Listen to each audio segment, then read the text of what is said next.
Parallel administration പറ്റുകയില്ല എന്ന് പറഞ്ഞാൽ പള്ളിക്കകത്ത് മാത്രമല്ല സെമിത്തേരിക്ക് ബാധകമാണ്.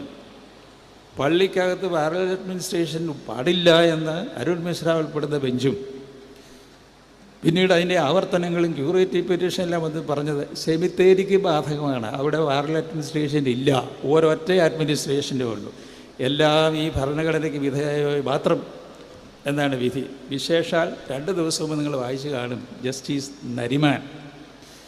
അദ്ദേഹം ഈ ശബരിമല കേസിൻ്റെ വിധി 2ാം വിധിയിൽ 2 പേര് അല്പ വ്യത്യാസത്തോടെ വിധിന്യായം കർശനമായിട്ട് എഴുതിയവരാണ് 2 പേർ.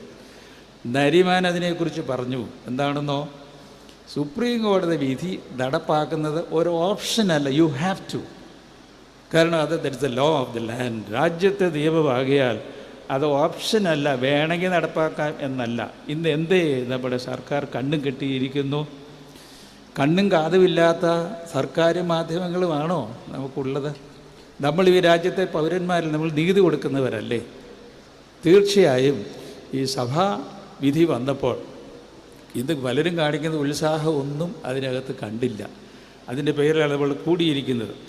ഒന്നേ എനിക്ക് പറയാനുള്ളൂ, നമ്മളെ രക്ഷിക്കാൻ മറ്റ് സഭകളാരും വരുന്നില്ലായിരിക്കാം, മാധ്യമങ്ങൾ നമ്മളെ സപ്പോർട്ട് ചെയ്യുകയില്ലായിരിക്കാം, പോലീസ് നമ്മളെ സപ്പോർട്ട് ചെയ്തില്ലാതിരിക്കാം.